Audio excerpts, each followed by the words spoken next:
Okay, this Reddit says, am I the asshole for not telling my partner that I bled in the bed? Oh my god. So this person says, I've been with my partner for 5 years and we've been living together for about 5 months. This morning, I got my period while we were sleeping in bed. I noticed at 4 a.m, so I got up to clean myself up a bit, then got back to bed until 7.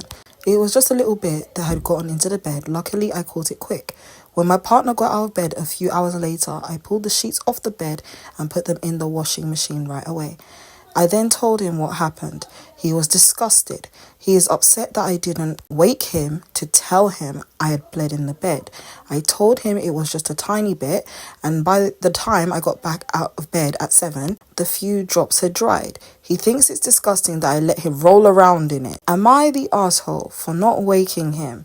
I honestly did not think it was that big of a deal, but I don't want to be disgusting. First of all, that guy is not your partner. That guy is your op. Second of all, I don't want to specify or assume this is a woman, but this is a very likely story if it's the traditional heteronormative dynamic where guys are literally just disgusted by the mere mention of periods, as if you slapped down a used pad right in front of them while they're eating. Maybe it's because we're accustomed to periods as cisgendered women or people with wombs. Some people who don't identify as women have periods and still have periods. Whether or not you're comfortable with your period, it happens. And honestly, we don't deserve to live in a world where we get demonized and ostracized and bullied for it, because this happened when we were in school. We don't need to be navigating adulthood, which is already hard enough, doing these things as well. I really don't want to be an adult and people making fun of me for having a period and I have to hide my period pads every time I go to the toilet. It doesn't make any sense. It doesn't make a lick of sense, because we are all walking around this planet as failed periods. Our mothers were probably wishing for their periods, but instead they got us. They were waiting for their periods, but instead they got us. And you have people who grow up to be like guys like this. They are failed periods like the rest of us. His mum was probably like, oh, you know what? I'm waiting for my period. And then she found out she was pregnant with this guy. And she's like, I hope he grows up to be a productive member of society who's nice to people. But look, this is where we are. It's weird having to deal with things like this, because honestly, we can't stop our periods from happening unless we take some hormones or we take birth control. Like, for instance, with me taking birth control, my periods stop, which I absolutely love on the financial aspect. I don't really mind my period, even though it nearly finishes me off every time it happens. But literally, you're saving money on buying pads and whatnot. And it's actually crazy how much we spend on pads every single year. If people looked at the Google's, search on Google how much people who have periods spend on tampons and period pads every single year. And I wonder how we get any savings at all, to be honest. It's not fair. They should be free. I think it's Scotland where they're free. Everywhere should follow suit, because we didn't ask for this. This is something that happens against our will. Why are you scared of blood? Why are you scared of blood? I understand being squeamish, I understand having a phobia or something, but this is harmless blood. This is blood that happens, it's the only one that's not born out of violence. Nobody cut you to have it, so why are you scared of it? These guys play GTA, they play a Mortal Kombat. You see blood all the time on your screen and you're so desensitized to it, unless it comes out of a woman or somebody with a womb. And my theory is the fact that it's because they didn't cause it. They didn't cause the blood, which is blood is usually associated with violence in, contemporary society. Period blood is the only blood they don't cause to happen. They don't cause that to happen. So therefore, I guess they're just angry at the fact that they didn't make you bleed. So then they're just disgusted by it. They're like, ugh, you bleed every month. It comes out of you and you literally don't die. Because they know for a fact that if they had period pads and, all birth control and that would be completely and utterly free and accessible. They know they'd need 50 business days to recover. They need someone to hold their hands and hold a cold compress to their head and a hot water bottle to their stomach. They're literally walking around on their period all the time. When we get periods, we get offshoots of testosterone. So we're literally walking around like men who don't check themselves, because I'm not going to give them excuses saying, because they have so much testosterone, that's why they can't control themselves. That's just an excuse, because you have men with low testosterone who do not act like that, or you have men with low testosterone who do act like that. It really doesn't matter. But during our period, that's when we get a lot of testosterone, because on average, obviously, we don't have as much testosterone as the average man. So what's the excuse for us? You have to deal with this all the time. Did she beg for her period to come in the middle of the night? No. She tried to deal with it, even though she shouldn't have to deal with it. It's only a tiny bit of blood, but no matter, you're allowed your boundaries. But he was acting as if this person was being malicious. This is your quote unquote partner. How do you know your partner was trying to be malicious when, you know, they got their period? Then somebody down here in the comments said, not the asshole. So he would have preferred it if you woken him up at 4 a.m. just to change the bed sheets over a little bit of blood. Yeah, sure. He definitely wouldn't have berated you for that decision either. You can tell what kind of like guy these guys are when you hear these stories on Reddit. Like all these people coming on and talking about a guy in their lives is the same kind of thing. They will either try and satiate it by saying, oh, he's a good man though. Like, I know he just really tried to off me and push me off a cliff, but like the thing is, he's still a good guy. Like we've seen that story, the woman let her boyfriend essentially coerced her into moving into Texas by being like, oh look, we've been together for 3 years, like come with me to Texas, I want to move to Texas, you're my girl forever, you know. And then lo and behold, he broke up with her or whatnot, and then she said he wants to be moved close to his dad or something. They moved to Texas. He broke up with her after she like set up the whole entire house and moved her stuff in. He's like, yeah, you should get gone. Don't do things like that. I don't know if I'll cover that because pretty much everyone's talked about it by now. But guys like this, they're very like manipulative. They understand these are things you can't control. They understand how they make you feel comfortable with them. Because like what wouldn't they call us paranoid or hysterical or high or unreasonable if we go into every interaction with a guy very suspicious, even when we're like boyfriend and girlfriend or like in whatever, like a solid romantic relationship? How would they feel if we were like, okay, no, I'm not doing this because I don't believe you. I'm not going to live with you because I might get my period and you're going to get upset with me. It sounds crazy, but you know, if we said things like that, they'd say we're being crazy. But here is a guy, case in point, acting like his partner tried to destroy his life by getting a little bit of blood on the bed sheets. That's this person's bed as much as it's his bed. But he's acting as if his partner did something to hurt him. Everything you do towards these guys, these logicals, is going to be taken as an affront, as an offense. Everything that doesn't serve them is going to be bad. Everything they didn't ask for needs to be something the entire world needs to fix for them. Otherwise, they're going to make trouble and make things difficult for the rest of us. They threaten us every single day. Oh, if you do not submit to me, we're not going to marry you.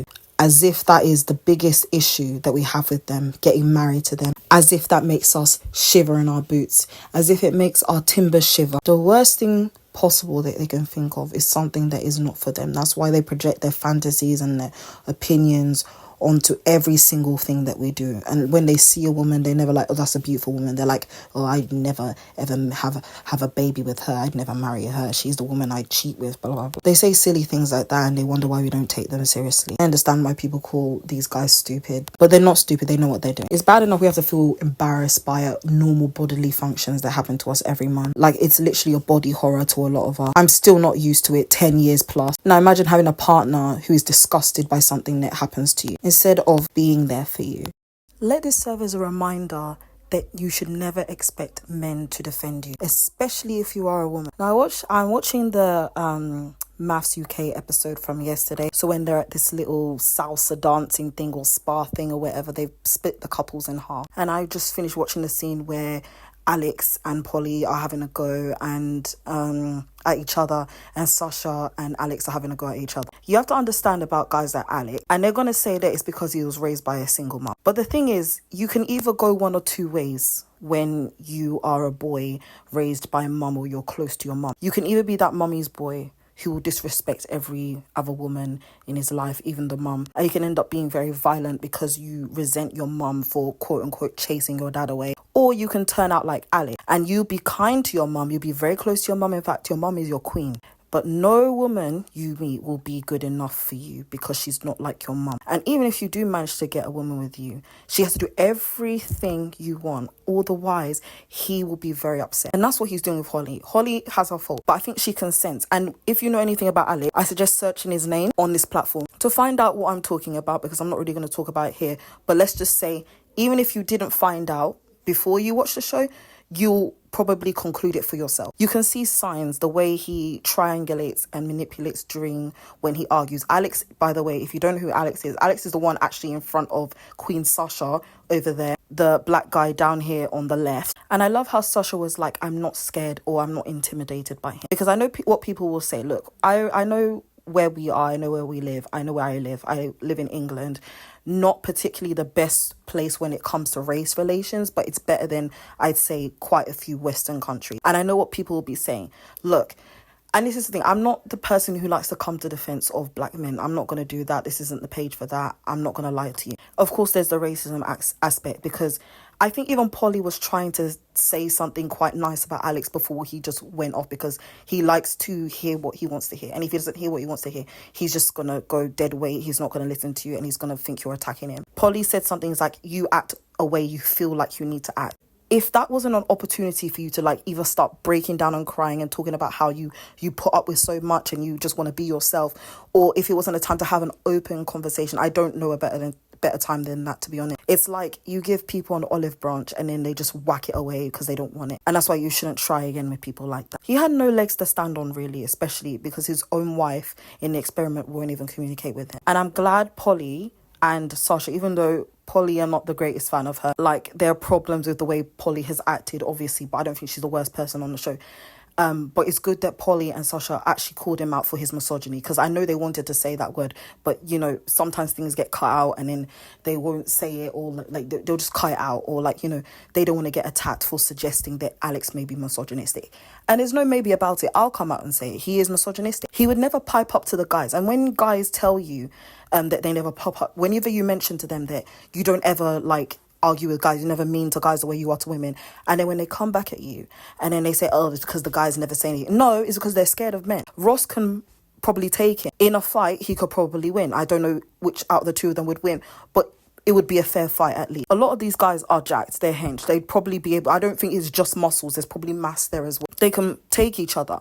The thing is, they also have bro code. Nothing they do is worth anything to each other unless they're damaging their property. They don't want to defend their wives because they love the men more than they love their wife. They don't want to defend the wives because they don't really have a lot to say or a lot they value in these women outside of a pretty woman to have on your arm, so other men could look at them and be like, is that you yet? Because they see you as an accessory. Now, of course, there are genuine couples on this show. Like, I genuinely think like quite a few of them can work. But with the ones who obviously don't, you can see that you either have to beg someone to give you affection, somebody's shut down and they don't want to give you affection.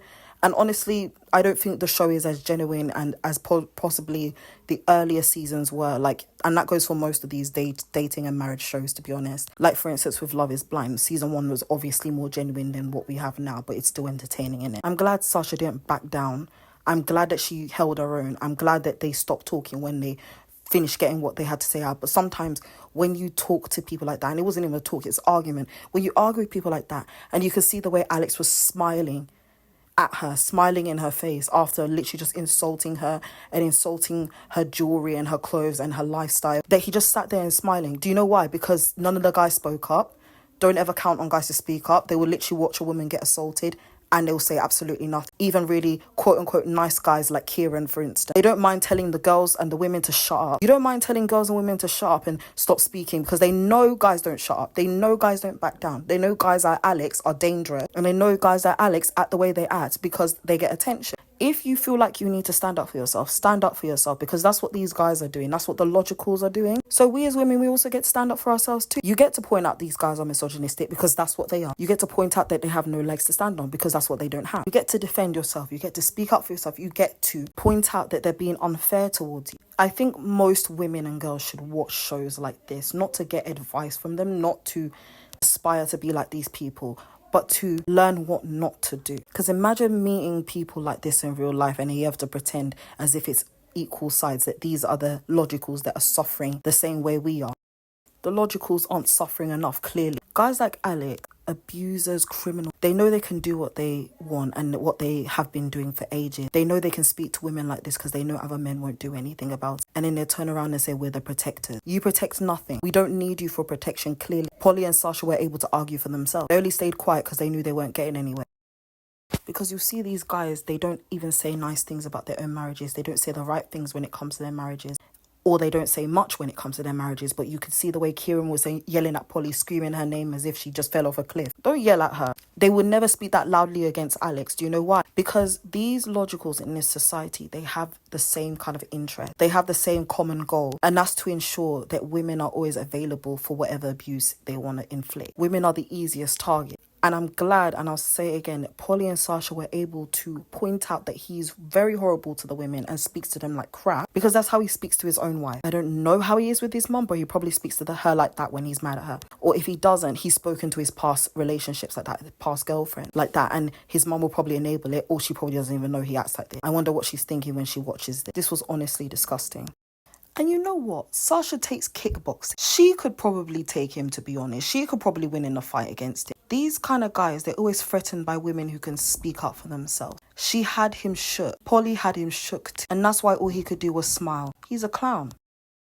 I'm glad more and more women are talking about how they know for a fact that these men, these logicals, these lovely logicals who just hate us so much, who show that they love us so much by doing absolutely nothing. I'm glad everybody is waking up to the fact that they're not doing these things simply because they don't want to. They will never, ever look you in the eye and tell you that they care about you, and then also tell the truth, because they will show their asses at some point. Nowadays, you can't believe these guys. That's why we have gathered that it's most likely you're going to escape a situation with these guys if you just watch or look at their actions. Just follow their actions and you should be fine. If he does something to you you don't like, that's your cue to go. Exit stage left. But a lot of women give these men multiple chances to show that they really don't care about you, that they treat you and they think of you as an actual slave. Because that's what it is. What do you call someone who does unpaid labor?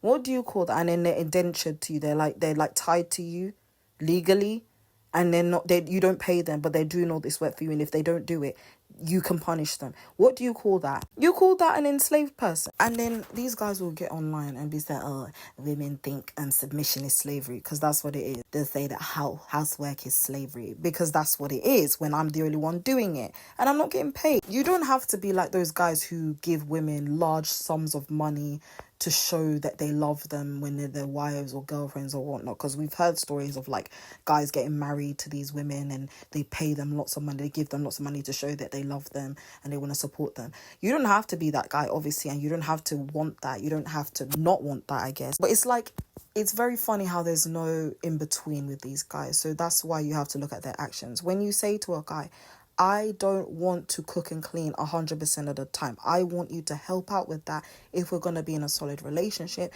And they look at you, like you said, I want you to jump into a ravine and swim against a current and fight a shark and then eat a bear and then catch a fish with your bare hand and then walk barefoot across hot coal. It's like you're asking them to do the greatest race or something like that. I'm literally asking you to do things that are going to help both of us focus on each other. Because once you both help each other with the housework, you'll have more time with each other.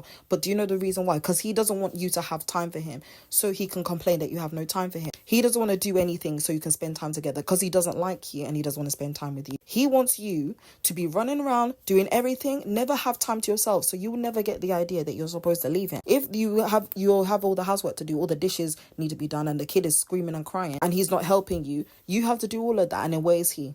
Doing whatever he wants. And a lot of women will say that's a better deal than staying single. Okay, support women, and that if that's how we're gonna go, that's what we have to do. You know, it's always funny seeing these stories of women online coming here and telling all of us about how, you know, it's a funny story. You know, I just went into labor, my husband took out my IV drip and he plugged in his PlayStation and he just playing games while I'm screaming, crying and throwing up and giving birth to this baby. And then when the baby was born, he was like, okay. And then he went home, made himself a 10-course meal, and then when I asked where my food was, he was like, oh, you can cook for yourself, I didn't know you would need any food. Isn't that funny, guys? Ha ha ha ha. And then when she posts it, and then it inevitably goes viral, and then you guys are in the comments saying, oh, you should leave him, and then she comes back and then what she say? Oh, he's a good man, Savannah, he's a good man. You guys don't know him like I know him. He's a good man, he's a good father, he's a good husband, blah blah blah. If he was a good man, why did you come online to tell us the bad things that he's been doing? It's not just that these women who complain don't think these guys are good men, or they think they're good men. It's because they know it's wrong and they need validation from the rest of us to tell them that it's wrong. But also, they know they messed up by staying with a guy like this. You go through multiple deaths as a woman, realizing that people don't care about you.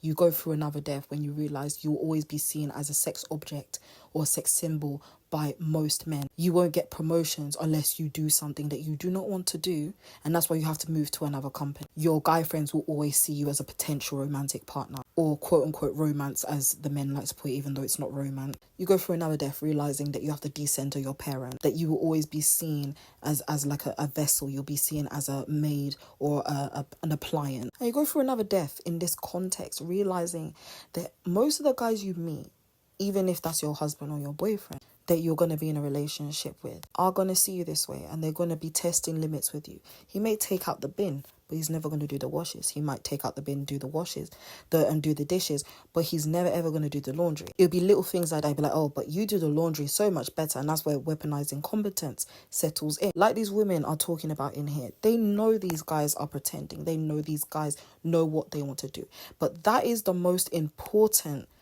comments right here.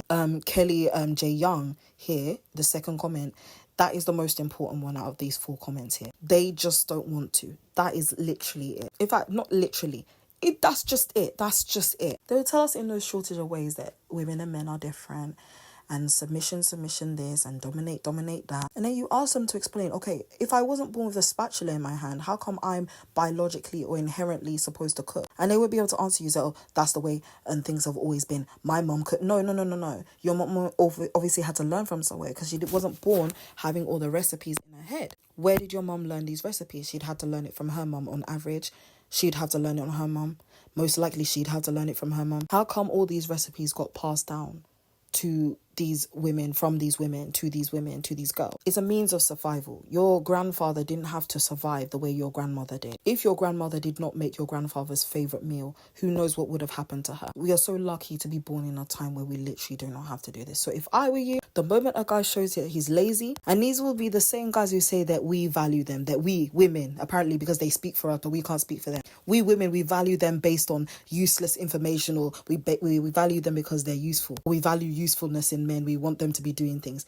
These are the same men, mind you, who say things that we value them based on how useful they are. Being useless. If you're useless, if you don't want to do nothing, if you don't want to help around the house that you also live in, how are we supposed to conclude that you're useful? If you're useless, they just want to see what they can get away with. They're just testing limits. Do you know who else tests limits? Children. And then they turn around and project that onto us and say that women act like children. No, just because you don't respect us doesn't mean we're children. It just means you don't respect us, and it just means you don't want to pull your weight. And then they will turn around and ask you what you bring to the table. Bring standards.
Imagine you live in LA with your boyfriend. I'm pretty sure we've all seen that video by now. I was debating whether to make a video on it, but I saw the update video she did where she responded to this comment here. And it's just interesting to me to see people get the worst treatment imaginable and then pretend as if the person who treated you badly had entirely good reasons as to why they treated you badly. First, in order to realise you've been treated badly, you'd have to not like the things being done to you. You'd have to know those things are bad, and those things are bad even when they're done to you. I'm not going to project onto anybody. I'm not going to assume anybody has low self-esteem or whatnot. She says something in this response video to this comment that you can't just stop loving someone. Essentially, she said you can't turn off your love or something. And she's completely and utterly right. That's why I say that a lot of people are not actually in love. That people do not actually love people. They just say it because there's just something when you feel like the relationship is progressing and whatnot. If he loved her, he would not have done this. A lot of guys lie by omission, but they also do this thing where they don't tell you things.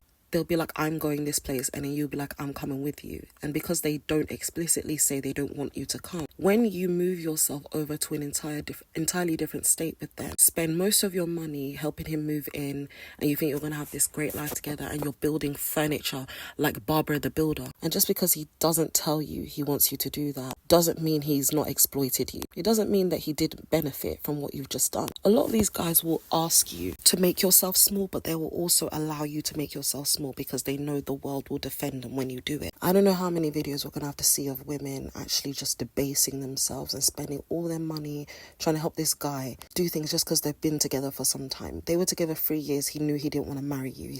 He knew he didn't want to be with you. I don't know whether they wanted kids or she wants kids, but this isn't the kind of guy you want to start a family with, somebody who is not sure about you. People say there are always signs a guy doesn't like you, and I'm a firm believer that there are always signs, but you honestly cannot see these signs unless you are conditioned to see these signs. Sometimes these things look small, they look minuscule in the grand scheme, and then by the time something bigger has happened and then you're looking back, you're like, oh, I should have left at this first sign. But how are you supposed to know that? I can give grace as far as she did not deserve this, but you can see the conditioning. Like, you can see how women sacrifice themselves at the altar of relationships and marriage, believing that if they just sell themselves short, if they just put all this effort in and all this money and all this labor and resources into the relationship, that this man will wake up one day, but oh my God, this woman who's been beside me for 3 years, she's putting all this money and doing all this labor, I'm going to put a ring on her finger, I'm going to buy her some flowers, I'm going to show that I care about her.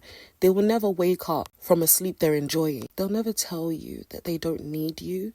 They might show you sometimes that they don't need you. And it's crazy that we live in a world where bad things can happen to women and everyone blames the woman for the bad thing happening to her. And we can never keep the focus on blaming the person who did this to her. But that's why we have to start not believing these guys when they say things, only when they do things. The guy will never ever tell you not to make him a 10-course meal when you're capable of doing that. He will sit there, eat the entire 10-course meal, lick his fingers, and then he'll tell you that this food is bad.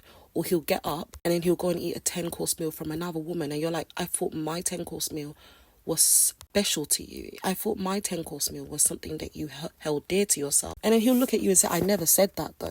And the thing is, he'll be right. He'll be right when he says that, because he never did actually say that he appreciates your 10-course meal. She's not over him from as far as what we've seen, and she probably won't be for a long time. And the thing is, we shouldn't hold her to that, because I mean, obviously we weren't in the relationship with them, so that's why I'm not going to attack the relationship. But clearly the relationship had some kind of, I don't know, clearly it must have been good from her side, even if it wasn't good from his side. But clearly he was benefiting from something. He didn't mind her following him or traveling with him to Texas. He didn't mind seeing her open all those boxes and put all the clothes away and all the items away and start building furniture. He didn't mind using up all her money and her resources. He didn't mind going on a trip without her with his family. If he's not inviting you on trips with his family, then clearly he doesn't see a future with you. You're just a sidekick. You're an accessory. Because by 3 years, you should be going on trips with families, even if you're not getting married. The family would obviously possibly know you by then. In 3 years, yes. And he's not inviting you. He's leaving you behind to build up his household. And then he kicks you to the curb. And then you're getting online when people are trying to give you support, which she does acknowledge, by the way. And you're saying this guy is good, he has morals and whatnot. Nobody who treats somebody like that has morals. A lot of these guys, they found the most cowardly ways of breaking up with you,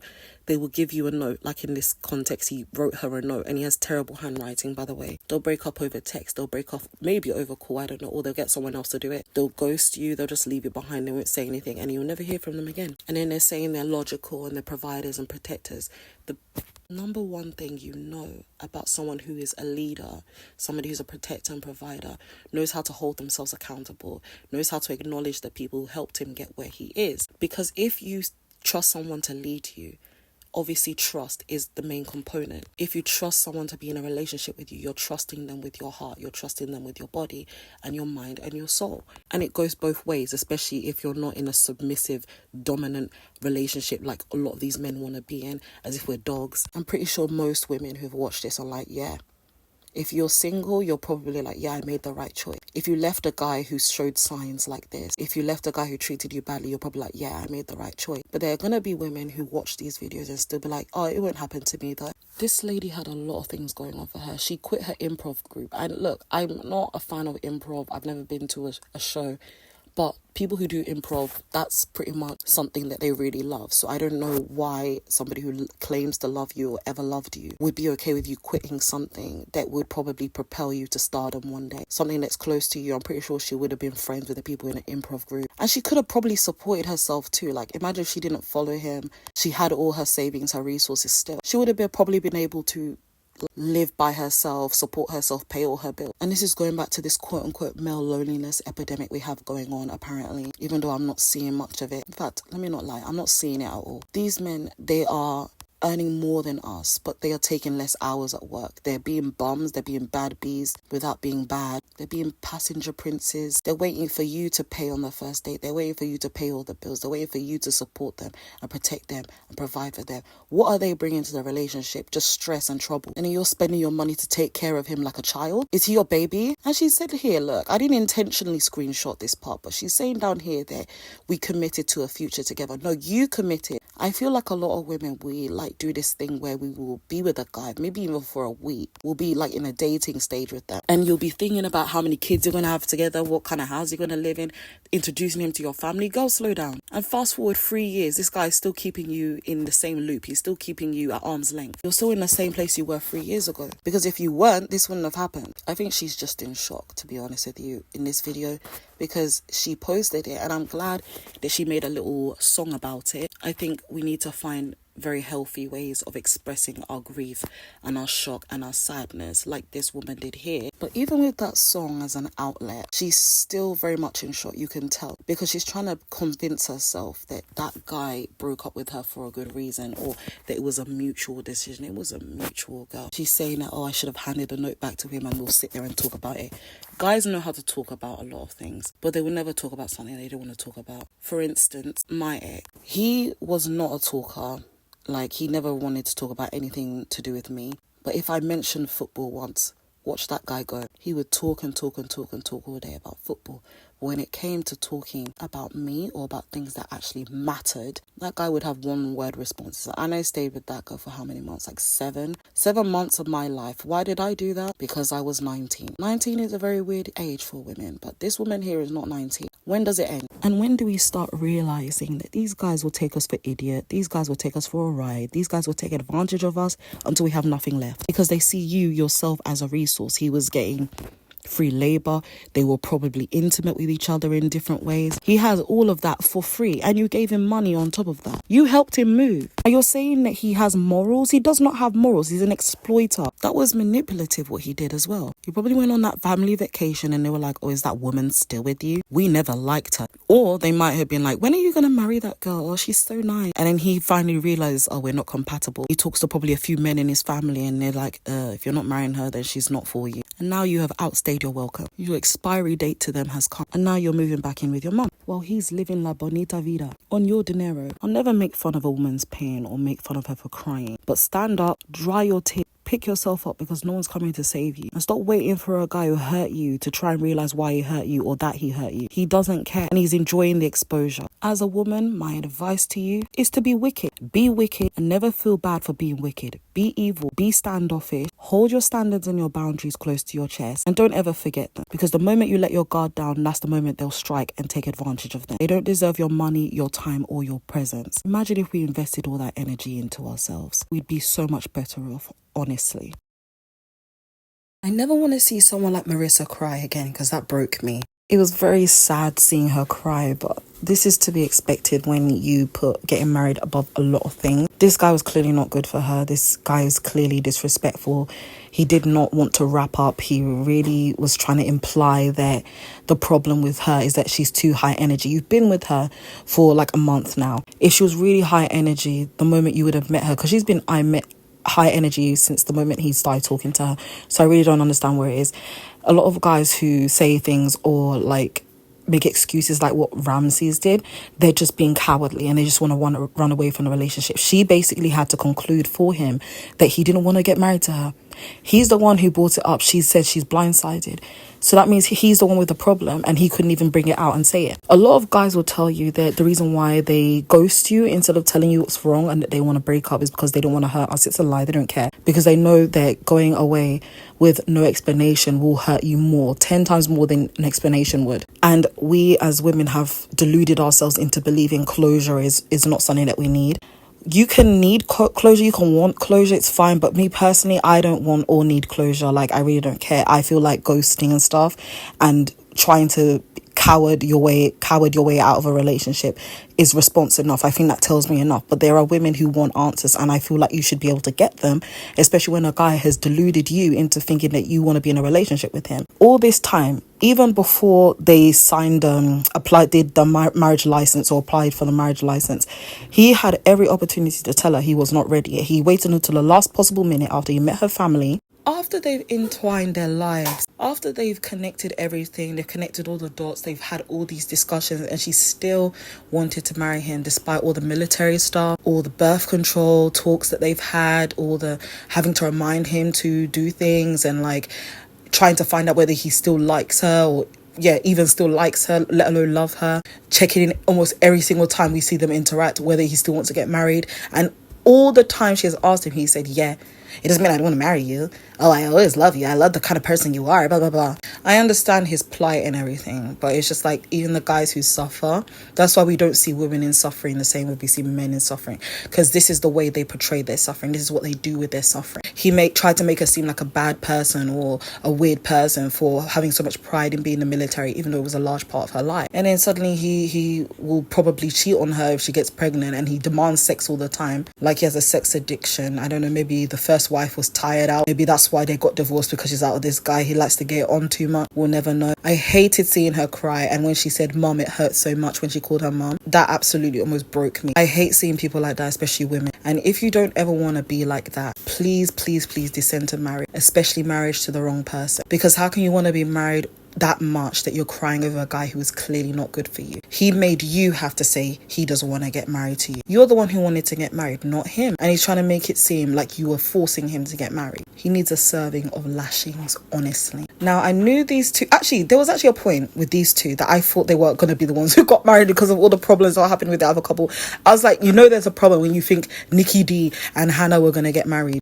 And then like that lasted for like 5 minutes, but honestly, I didn't think they were going to get married in the grand scheme of things. Did I think they were bad for each other? Not initially, but like from the honeymoon, you start to see problems, obviously. Do I think Hannah deserves all the hate she's getting? Not particularly. I don't like rude people. I don't like people speaking to me sideways. But I think we as women need to stop pretending as if we won't get like very upset when a man literally does not know how to do anything. We like to pretend as if we'll be 50-50 and we'll be like equality this and equality that. These guys aren't pulling their weight. Let's be real. We know the kind of dynamic, and I'm not trying to say don't look after your kids well into their adulthood. You can do that very much. But if you ever want to live on your own, or if you want to live with a mummy's boy or a daddy's boy, or a man who lives with his parents and still lives with them, like you're gonna have to check whether or not he knows how to do these things. And that's just a sad fact of life, because we as women, we weren't born with pots and pans in our house and our hands and brooms within our toes, but everyone expects us to be able to know how to cook and clean. That's weird. But I'm glad they broke up when they broke up, and from what I see, I think they're on good terms, so it's fine. It's better than other breakups we've seen. It's better than what we've seen, like Mr. Tim saying, I don't ever want to see you again, like the sassy dog he is. Now on to Garrett and Taylor. I knew they were gonna say yes to each other. There's not really any doubt about that. I think they're the healthiest couple, I'm not gonna lie. I saw a video the other day, right? Somebody said that Garrett was just happy that Taylor wasn't black. And I don't know how to feel about that. I just found it very funny. I'm pretty sure someone sent that to me. I'm pretty certain, but I can't remember. I just remember seeing it and I was like, really? Of course, we can't speculate. But honestly, I don't really care about non-black guys liking black women. You shouldn't want people to like you unless they like you and they show you that. But onto them, I feel like they're the healthiest couple out of all the couples there. I feel like they're the only couple that's had like very in-depth conversations and actually genuinely meant what they said. They were being very realistic. And even despite Garrett's slip up, she's more than a slip up. Like, lying is never good, omission is never good, but that's the way a lot of guys operate. Doesn't mean you have to put up with it. But clearly he did enough making up that Taylor said yes to him at the end of the day. I really enjoyed seeing the little interaction he had with her father. And I honestly think that out of everyone, these two will definitely go the distance. I don't see anything going wrong with these two. They had all the right conversations about things and then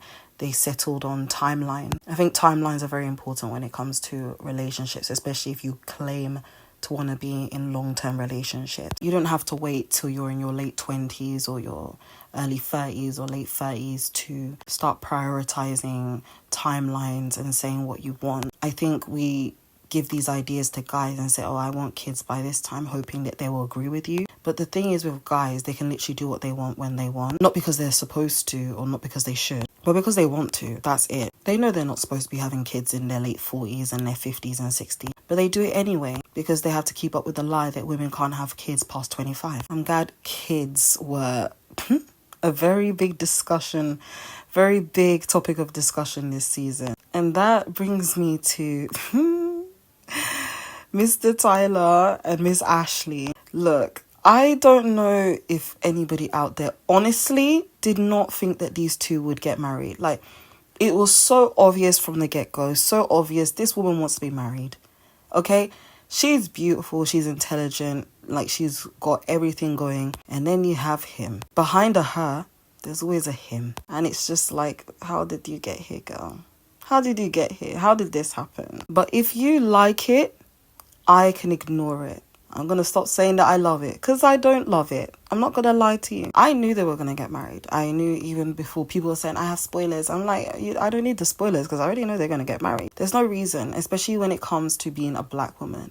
I feel like it stems from colonialism and from slavery as well. We can talk about that another day, but it stems from there. Because of being enslaved and being colonized, we believe we have this like unsung duty towards black men, and not just black men, towards marriage. We as black women, we're the ones asking, oh, do you like black girls? Do you like black women? Do you date black women? Do you date black girls? You want to be married so bad, especially because your mums weren't married or your fathers did your mums dirty, yet you can still allow your dads back in your lives even though they don't deserve it. And you'll say that your mum was there for you and she did everything for you, but you don't want to be like her. I'm not saying I want to be exactly like my mom, but being married is not the end all be all. Do you not want to be in a good marriage? No, because you don't want to be married at 40. And this is how a lot of women, especially black women, will forcefully get married just because they want to say that they're married, just because they want to show off the ring and say, see, somebody wants me. I don't think Ashley will have a hard time finding someone who's actually good for her.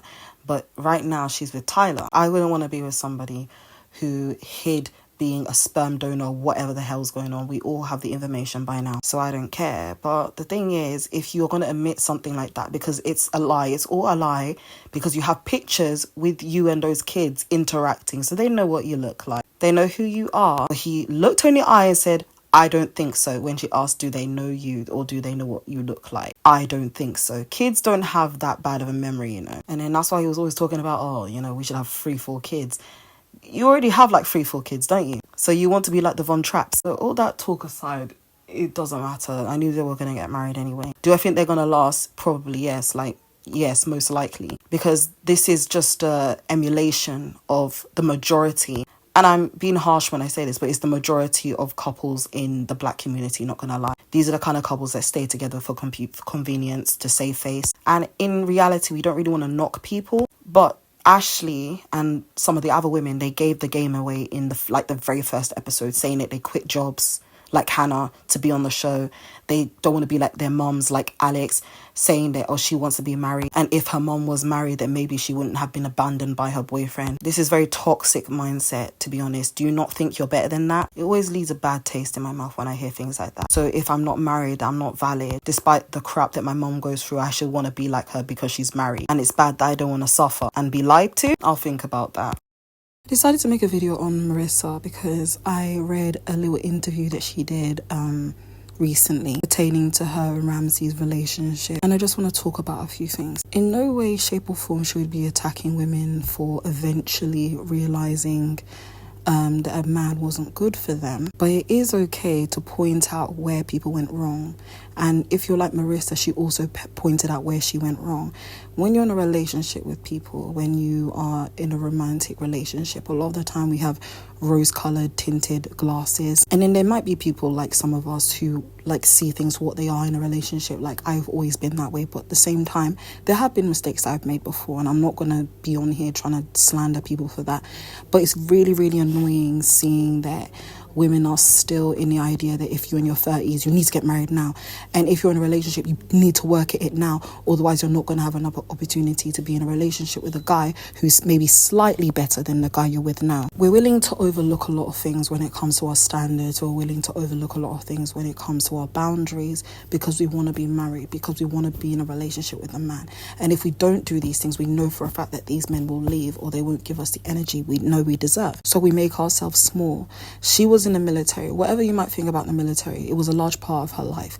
There should have been a red flag when he was like pretty much downplaying all her experiences. She's a happy-go-lucky person, and we literally saw this guy deflate her in a matter of episodes. She's not saying that she agrees with everything in the military, but he's just like, oh, the military, you are bad if you're in the military. How does that help anything? I don't know. Actually, it doesn't help anything, does it? The other red flag was obviously him not wanting to use any form of birth control, but wanting her to be on birth control.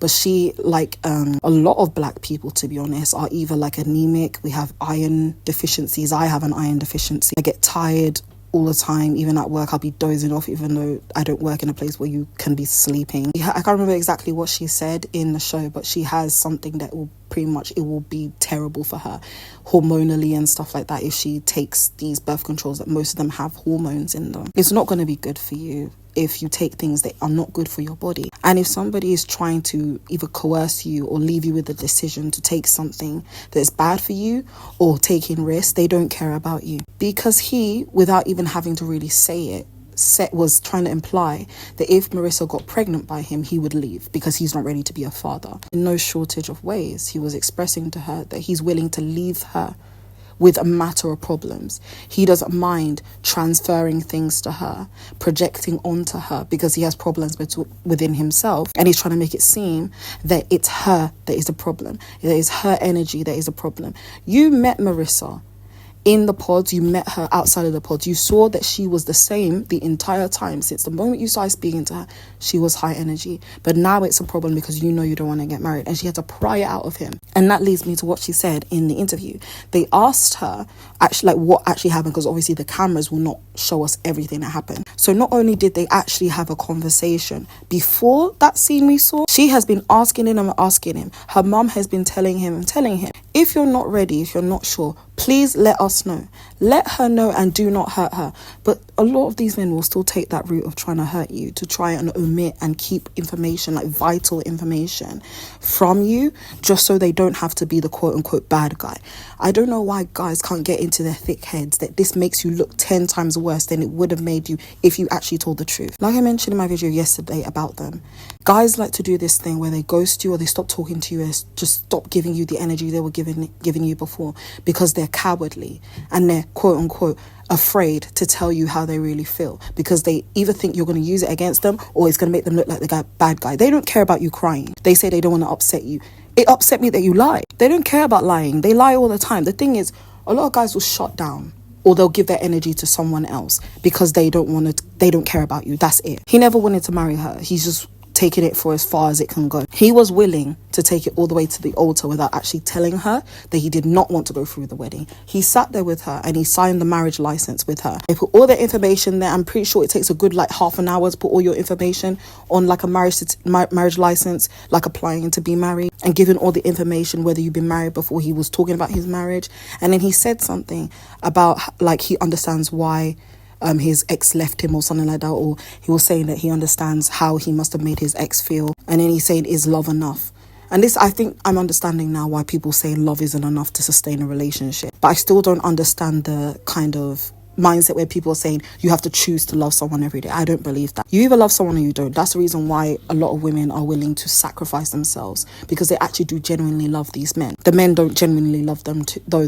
That's the thing. Well, I think you can love multiple people. Of course I do. And that's why I don't understand why you wouldn't choose the guy that is better for you, that loves you and you love them, rather than the guy you feel like you have to fix or work at to get to be in a relationship with you. These guys are terrible, and you're seeing more and more of these quote-unquote progressive guys who are progressive in every other aspect, who like to talk down on people for not being woke and stuff, even though I hate the way people have like taken the word woke and have made it into some kind of slur. You don't know what woke is. A lot of these guys like to pretend they're woke. They're progressive on everything apart from women's issues. When it comes to misogyny, they suddenly can't compute. When it comes to the fact that they speak differently and they talk down to women than they talk to men, they'll start acting as if you're trying to accuse them of being something that they're not, when they clearly are. He was willing to put her life in danger multiple times. We were too hasty trying to judge Marissa's mum, even though they had problems within themselves. And I'm very certain her mum called her a B word too. But that's a problem they need to discover and discuss with themselves. Obviously that's not really what this video is about. I hope her mum was there for her, but she said in the interview that she participated in a lot of self-destructive behavior after the breakup, because she even asked him, do you still want to date me though? Do you still want to be engaged? We don't have to get married, we can date instead. And he said no to all of that. If that doesn't tell you something, I really don't understand, because obviously she's doing well now. But if a guy ever does something like that to you, if you ask them, oh, you don't even want to date me, let's just date, we can take things as slow as you want, and they're telling you no, that is the biggest sign you could ever get in your life. And you really don't need to be standing there and trying to convince them to come back to you or be in a relationship with you. They don't care, they don't like you. A lot of things we can say about men, but the number one thing is they're going to do what they want to do, and they're not going to do what they don't want to do. If he wants to be with you, there's no way he would never ever let you know. He would never be unsure. Like I said before in a previous video about Love is Blind, I think I posted it on my YouTube, and my YouTube is in my bio. A lot of the people who go on this show don't want to get married. That's why they start creating problems out of thin air, because they don't want to get married to the person they're with, and that's honestly fine, but they don't want to be embarrassed, so they have to try and make a problem out of nothing. I wish Marissa all the best, honestly, but there's a lot of things we can learn from her situation. In this radio, a woman says, husband's mistress was rude to me, so I ruined her favorite thing twice. Okay, this should be interesting. A few years ago, I found out my now ex-husband was having multiple affairs. I contacted the women in an attempt to figure out what's going on, timelines, etc. Most of the women were lovely, and I held no contempt or anger for them. They were victims of lies and deception too. But one woman took a different approach. She was rude and abusive, accusing me of being controlling, frigid, fat. I'm only one of those things and it's not frigid, etc. Unfortunately, she was in Ireland and we were in Australia, so no chance to confront her. I tried to just move on and deal with my real problems, but I couldn't shake the audacity. So I looked up her socials. She was hard out obsessed with Australian MasterChef. Obsessed. Being a fan myself, I knew that the show was aired and concluded in Australia before it was shown in Ireland. So I screenshot the winning dish and mentioned her in a tweet containing the details of the winner and the runner-up and the winning dish photo. Then I set an alarm in my phone and did the exact same thing 1 year later. After the second spoiler, she put her Twitter account on private. You would have thought she would do it the first time, but I digress. Now, if I was to say this was my level of petty, and if we as women especially were to say this was our level of petty and this is the energy we're going to start bringing to the studio from now on, they would say that we're doing tit for tat. You had all the opportunities, right? You don't even have to be friends with the woman, but that lady had all the opportunity to not be a terrible person to the ex-wife. You do not have to do this if you were cheated on. You do not have to go out of your way to be friends with the women who he cheated with, whether or not they knew. You don't have to do that, but it speaks to this lady's character, like her initial character in a way, or her character when things go like in a nice way. It speaks to her character that she was willing to extend olive branches to all these women.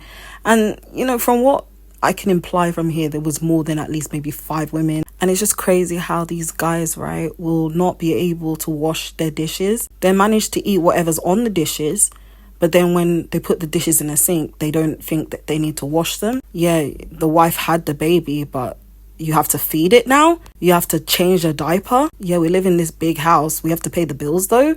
Like, I thought we just lived here. No, you're paying bills. I have to pay bills too. That's the kind of crap women have to put up with nowadays. And they've been putting up with this for eons. And we're still supposed to want this. Like, there's been no change.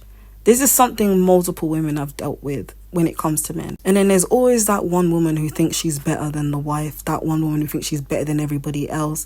And that, you know, if I was married to him, I would treat him better. I would do this and I would do that. You're frigid this and you're frigid that. I'm willing to bet all my money that the husband was or the ex-husband was the one who told this woman that, oh, my wife, she doesn't do this anymore. We don't love each other anymore. I'm going to leave her. She's always trying to control me. She's a nag and blah, blah, blah. And then if you have low self-esteem, you'll believe a guy when he says that. It's very, very scary out here if you're dating. Like, I feel very refreshed that I'm not dating. But the thing is, thinking about dating, now you're going to have this kind of mindset. You're like, how do I find out this guy is not married? That's going to be another problem, because a lot of these guys, if they were in like the 70s, 80s, or maybe the 60s as well, they would have been the kind of guys who had like 10 other families behind your back, you and your mum's back, and then at his funeral, that's when you'll meet your like 50 half siblings. These guys can keep it in their pants. They have restraint, they have resolve, and they have boundaries and standards. They just don't expect you to have any. They can get up and leave at any moment. That's why they can have 5 different families at once. There's no woman on this planet that can have 5 different families, especially because of what they expect of women. There's no way a woman would be able to have like 3 families on the go. She would never be able to do something like that. And you don't have the mindset to do that. On average, women do not have a mindset that they want to do that. Why do men have this mindset? And this is how they create women who act like this to other women, and they triangulate women against each other. And quite a few women fall for it. Like I said before, I'm not the kind of person gonna like go at women when a man is right there and he's responsible for all of this. But why would you fight another woman over this? This is the very least this woman could do. It just goes to show that she's telling the truth, that MasterChef, Australian MasterChef, mind you, is one of her favourite things. It affected her that badly. It just shows that a lot of people don't mind hurting people as long as it doesn't happen to them or something similar happens to them. But now you want to be crying blood when somebody gives you the same energy. I don't like it on either side. I really don't like it on either side when the wives think that they're better than the side women, or the side women think they're better than the wives. Look, the common denominator here is the man who's in the relationship, who promised to be in a relationship with this person. And we should try and facilitate an environment or a society where women can escape this kind of dynamic. Women can talk to each other about these things in a healthy manner and understand the way these men present their socialization towards us. The implication is that if a woman falls short, quote unquote, in what a man wants, he can go and cheat on her, and then he can go and tell another woman that, oh, this woman who's supposed to be my wife, she's supposed to be my girlfriend, she's not doing what I want anymore. Like, she agreed to do this and now she's just abandoning me, and I'm gonna leave her anyway, but let's start something even though I have not had any proof that I'm gonna leave her. And then you'll be the idiot believing him. Do not believe him when he says that. If he has not left her, he has no intention of leaving her, especially not for anyone like you. Because if you were special to him, then he would have left already. He would have not been in a relationship at the same time as talking to you. He wouldn't be stringing you along. But I guess that speaks to how much self-respect some people have. And if you don't have any, of course, you're going to lash out at other people. She should have done 10 times worse than this. 10 times worse. She barely did anything. That woman had no class. She was very classless, very graceless, not demure, not mindful at all, and absolutely not cutesy. And I'm just glad that this man is her ex-husband.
I was on my For You page and I saw this Reddit. It says, am I the asshole for telling my husband he will never be allowed in the delivery room with me again? This seems very on brand from what I've been seeing online recently. So let's see. Okay, so this lady is 28 and her husband is 32. And she says she'll refer to him as Sean. And she says recently they had their first child, the pregnancy went smoothly and Sean was amazing throughout. I just want to say that a lot of guys are certain ways when it first starts out. It just takes a certain event or certain events to happen and then they start showing their real self. People often don't believe women when we say things like this though. Continuing, she says the issue started when I was in labour. I was full term, 40 weeks, 5 days with a big baby, 9 pounds, 7 ounces, and the labour was awful. It started around 2 in the morning. I woke with pain. It was manageable but very uncomfortable. I wasn't at the point of needing to go to the hospital, as in the UK, you have to be at least 4 centimetres dilated before they admit you, and my contractions weren't close enough or long enough. Sean refused to get out of bed to support me, stating that it's not proper labour yet and I need my sleep ready for when it is. How would he know?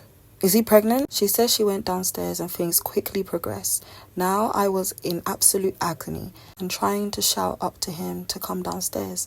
Finally, at around 7:30 in the morning, 5.5 hours after it started, he came downstairs. We made our way to the hospital and I was in active labour for 10 hours. An absolute nightmare. Sean was in and out of the room, going to get himself coffee or food or going to make a phone call. He left the room probably 10 times, once an hour for around 20 minutes each time, every time a different excuse. He was talking to his mistress. I'm joking, I don't know. Even though guys, especially guys like this, they do cheat a lot. I honestly don't know if he was cheating. I really don't know. I think that would be a cop out though. A lot of these guys really don't care about you. They don't care about the women they get in relationships, the women they marry, the women they have kids with. They honestly don't care. And we can see the way that a lot of guys want to treat women. They just don't have the opportunity to do it. That's why they get upset.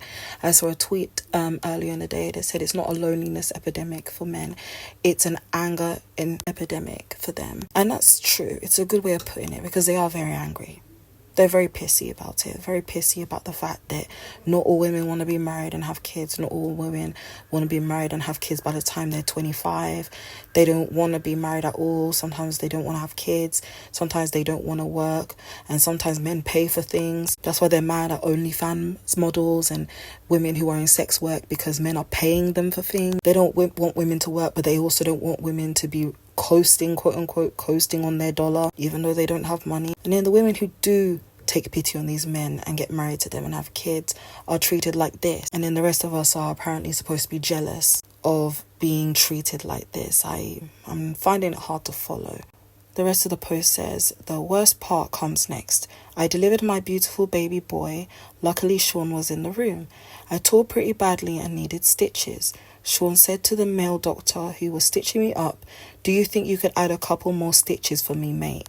Clearly expecting a laugh, but the room fell silent. Okay, before I read the rest of that, and it might be triggering, I haven't actually read this post, so you can skip ahead. But this just shows that men know what they're saying and know what they're joking about. The amount of men I've seen on the internet saying, oh, the husband stitch isn't even real. That's just a joke some men make. Legally, doctors can't give you a husband stitch. Husband stitches aren't real. They'll say that and then they'll be making quote unquote jokes about that thing that just doesn't exist. Do we not know that jokes 99% of the time are based in reality and what the person actually thinks? If you try and say that to a man though, it's like calling him out for something and labeling him something. Because they don't label themselves misogynist, they don't want you to label them misogynist. It doesn't mean they're not misogynistic or misogynist. She says the doctor then said that could cause a lot of issues for the patient, so no, absolutely not. And Sean remained silent. I was mortified, embarrassed, angry and so upset because Sean knows that for me, I have a history of SA. Having a male doctor down there would be a very scary, triggering experience for me. And instead of consoling me, he made the situation so much worse. I told him that in the future we have more children, I don't want him present and I want my mum instead. He is upset and has apologized, saying it was nerves making him act that way, but I can't get over how let down I feel. Am I the asshole? Okay, several things wrong with that. First of all, she should not be wanting him there. If a guy ever does something like this to you, especially in a vulnerable position like giving birth, you shouldn't want them there.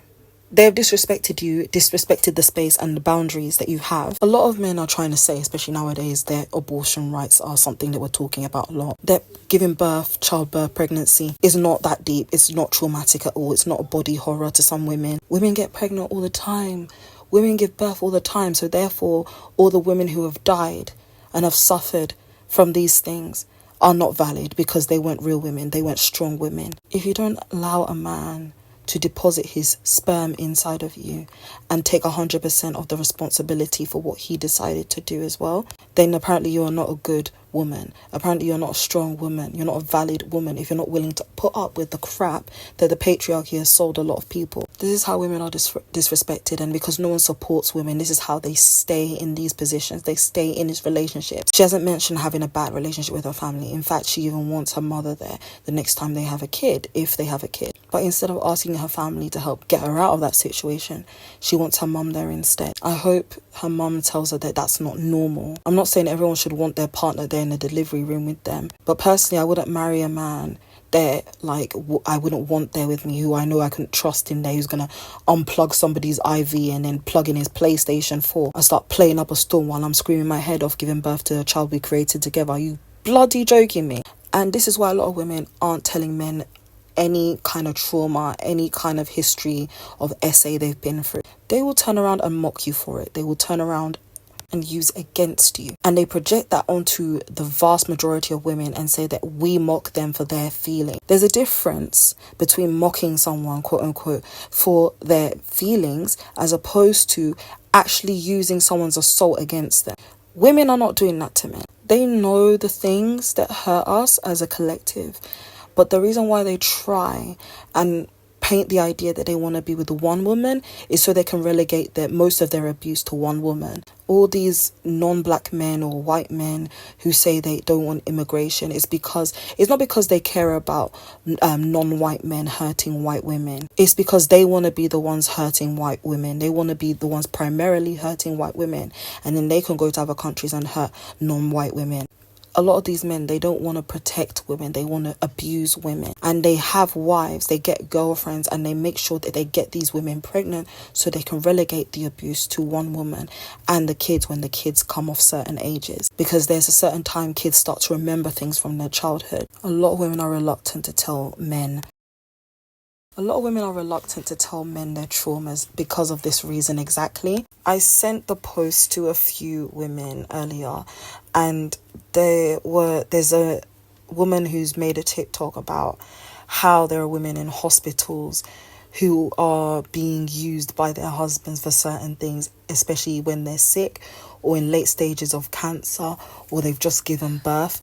This is very scary, and then they wonder why women and girls don't want to get married anymore, or we don't aspire to that anymore. When men joke about things, there's always an element of truth to these jokes. Then they're not always joking. They always say it's joking when the audience isn't receiving the quote-unquote joke well. He wasn't joking. He wanted to see if the doctor would actually do it, because I'm not really sure on the laws in every single country for obvious reasons, but I'm pretty certain in the vast majority of countries you're not allowed to do a husband stitch. Doctors would outright refuse to do it. But I know for a fact that guy would not have said that if it was a female doctor. A lot of guys see other guys in any profession as their bro. Like when one man hurts a woman, he's doing it on behalf of all the other women. When men, they get intercourse from women, then all the other men are patting him on the back, or you did that for us. That's why they live vicariously through other men, especially rich and wealthy men. And this is what they do with the opportunities they get when they're with women and they have children with women. They try and disrespect you the first opportunity they get. Like she mentioned, he'd been good up until that point. During labor, he was devaluing how she felt, belittling her and telling her she was being hyperbolic, hysterical, she was being dramatic about her own contractions. He wasn't the one that's pregnant, he wasn't the one in labor, yet he knows everything. But if you ask them to locate the vulva, and if you ask them to locate the labia, they will be very confused. because they don't know where those things are. But if a guy does something like this, just know they're not joking. Just know that they don't like you. They're trying to disrespect you because they're trying to see how much they can get away with. And clearly he's got away with enough because she even thinks they're going to have another child together. I'm barely going to say anything. I'll just leave this screenshot here and I'll see if people still want to be pretending that not any men, not all men, not some men, not most men think this way. Let's keep pretending. Let's keep playing games. I said once that people belong in the circus. You're in the wrong profession. If you want to do clownery, do clownery. The circus is always open. It has positions open for all to come, for everyone. Whenever we explain to them this is the way they think, they'll gaslight us and say that we're making things up. They'll call us insane and say we're going through psychosis if we tell them exactly what they think. Here is a guy saying exactly what they think. They know you can do better. They know you will do better as long as the channel that connects you and him can be broken or interrupted by your self-esteem, by you being grateful for the way feminists and wominists fought for you to have all these rights that you're enjoying right now. So if I were you, get that degree, get that job, do what you need to do. Decenter the idea that you need to be partnered with one of these. Like they say themselves, they're very easy and cheap. Stop selling yourself short for them. Respect yourself. Got married in my 20s still, you know what I mean, to the biggest star in the world. My trajectory was here, and then hers, she's already in a different stratosphere. I would lay up at night thinking like, is this who I am? Am I Mariah's man? Is that what my life is supposed to be? There's nothing wrong with it, but I'm like, this ain't the version of yourself. And then when you have children, your man shit is like, wait, I'm carrying a purse, the diaper bag, you know, I'm standing on the corner, I'm like, you know, she rocking being all the alpha that well, by the way, she deserves it. I believe she needs a dude like that. I'm just not that dude. Her and I never had problems. Never argue, never, even with me struggling in this space, she's so understanding and so evolved and lives in her own world. That's the thing, when someone has their own world and you got to be a participant in that, you know what I mean? Like I'm main character. It was like muscle atrophy. I'm not being the dude that God put me on this earth to be. The love kept me there. Even, you know, made it work so well because I was like, oh, you need somebody. You need a support system. You need somebody that don't want you for your money. You need somebody that's sincere. You need somebody that's willing to build a family and raise some, you know, amazing kids together. And that was my goal. But then there was just something constantly in me like, I got it. The man. If you followed what he said in that video, that's Nick Cannon, who used to be married to Mariah Carey. And he was basically talking about the reason why their marriage broke down. So if you caught what he said, the long and short of it, nothing was wrong. He made it wrong. She didn't do anything. He did things because he decided to do them. And then when I say that these men don't do things outside of the reason that they just want to do it, a lot of people will be trying to give different reasons as to why they're doing it, this, that, and the third. Yeah, we can talk about insecurity. Yeah, we can talk about them having this desire to control people so they can look better and more dominant by comparison. We can talk about that from morning till night. We're still not going to arrive at the place we need to be. When you make the conscious decision to do something to someone, full well knowing the kind of ramifications it can have, especially when you have kids in the mix, you can't really be sitting there trying to tell somebody like that, then they should have done this and they should work on themselves. They don't think that they should work on themselves. There are levels, like at least 5 different levels of what these guys do, from like, you know, something that won't affect you that much to something that will irreversibly change your life. At the very bottom level, you know, they start doing things like picking at your appearance. They start changing the way they've initially been acting towards you. So, for instance, when we talk about the current state of dating, a lot of women will report that, you know, within 2 months, you know, these guys are talking to them every single day. They're being so lovely, complimenting them. They're having a good rapport. Sometimes you even manage to go on dates with them and they're always sending you good morning and good night messages. They're talking about planning for the future and wanting to build a life with you and sending you gifts and whatnot. Even if it doesn't go that far, they're responding to you every day. They're not making you feel like there's anything wrong. And then women are reporting that within 2 weeks, let alone 2 months, these men's attitudes just switch. There's so many different reasons why, if you're talking on dating apps, they could be talking to plenty of women at the same time. If you're talking on dating apps, it's more like they're talking to multiple people at the same time. A lot of reports have actually reported, I think it's at least 60 or 70% of the men who are actually on dating apps are actually in relationships or married. So probably their wife is doing something they want them to be doing now, and they're just using you for recreation or just validation, because women on dating apps will be like, oh, you look handsome, and his wife probably doesn't tell him he looks handsome every single time he wants to hear it. You know, the kids are being annoying, so he's locking himself in the bathroom so he can message you. A lot of men talk to women because they're bored. They have women in their lives because they're bored. They want women to entertain them like little court jesters. That's the reason reason why tweets like, oh, that crazy face when you start hating your girlfriend, tweets like that go viral, because this is genuinely the way they think. This is genuinely the way they feel. They get bored of you very easily. And the reason why they start acting that way, because in that comment section of that particular tweet that I just mentioned, these men were giving each other advice on how they were acting to try and make the women break up with them. It's because they want another woman, because then another woman apparently will treat them in a different way. They just want different experiences. They want to sample every single woman on planet, and then they'll just like end up with whichever woman is available. And that's why they spin the block, to see which one of you is available. So don't let them spin the block on you. They'll spin the block, but make sure you put the roadwork sign there, so then they can't even pass by your road. It gets to a point where we start seeing these changes. And then the thing is, when these women don't leave them, even though these men are trying to give signals that they don't want to be with them. And the thing is, they'll say they don't want to be with these women, but they're not breaking up with them. Do you know why? It's not because they're just cowardly, because they don't know how to say it. It's because the world doesn't allow them to express their feelings. It's not about that. They just can't be asked. Because watch men choose the vilest way to break up with a woman. You will plan your own engagement party. He will invite you to the wedding that he's having with somebody else. You will rock up to his wedding to somebody else, and he did not break up with you. A man will break up with you. He will show you that he's broken up with you, that he's moved on from you in the most horrible way. Trust me, they know what to do. They know how to hurt you. They know absolutely how to break up with women. The reason why he's still keeping you around is because you're still useful to him.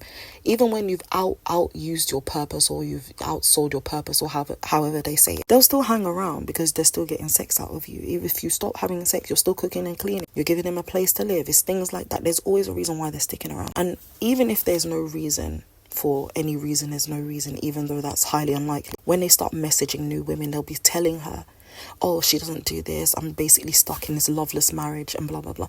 And then people will be like, why don't you just leave?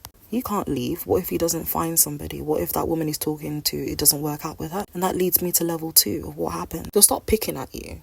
They'll start trying to create problems out of nothing. Their ego will consume them. They'll start trying to please other guys more than they're trying to please you. And they've already been doing that, to be honest. They'll be telling lies about you to everybody else. So they'll try and alienate you from everybody else and try and make it seem like you're the problem. So if it breaks down, if the relationship breaks down, they can say that you left him. You didn't work at the relationship. You were always mean and bullying him. It will never be his fault. And that leads me to level 3. Who'll make your life a living hell. And that's what Nick Cannon was saying that he was trying to do to Mariah Carey, because of how he felt she was treating him, how he felt that she felt about him, how he felt she was making him. He said there was no proof, no evidence that she thought little of him.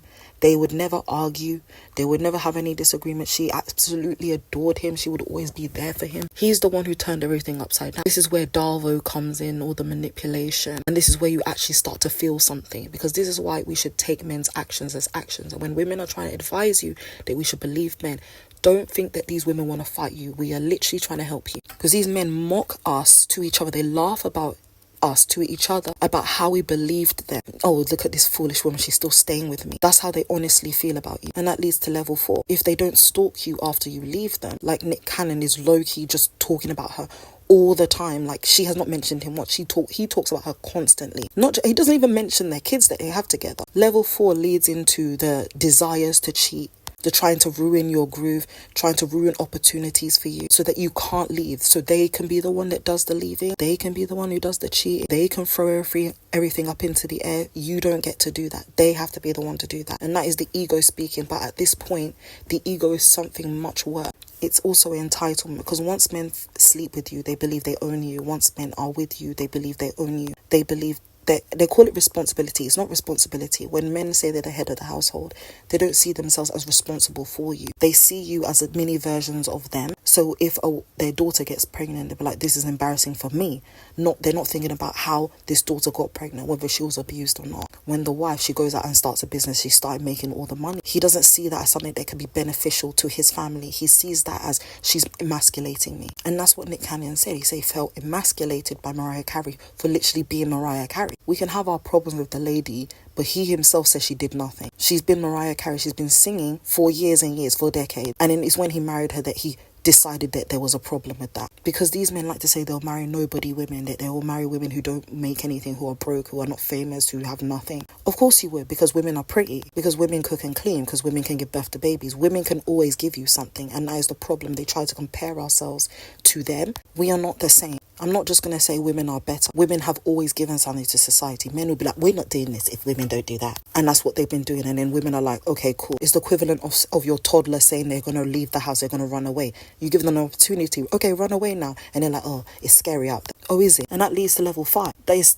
is the outright cheating. It's the abuse. When men feel insecure, these are the things that they do. It will never, ever, ever, ever, ever be their fault. It will always be your fault. And they'll always project and they always manifest this behavior on you. You will feel the effects of their ego, of their insecurity, of the pain they refuse to address. And at the end of the day, you discover it's not even pain, it's anger. They are angry at the fact that no matter how much privilege the world gives them as a man, you still manage to make a mountain out of a molehill. You manage to make something out of nothing, despite all the restraints they've had on you as a woman. They resent you for that. They don't see it as something that they can benefit from. They don't see it as something that you can share in together as in a loving relationship, because they don't want to love you. They want to own you. They want other men to look at them and be like, oh, that's the big dog, because they look at other men they admire. They want to be men who are admired as well. It's not enough to have women fawning over them, because as we know, Nick Cannon has how many baby mothers and how many kids right now. He mentioned he wants to be needed, and if they have to blow up their life to get that, they'll do it.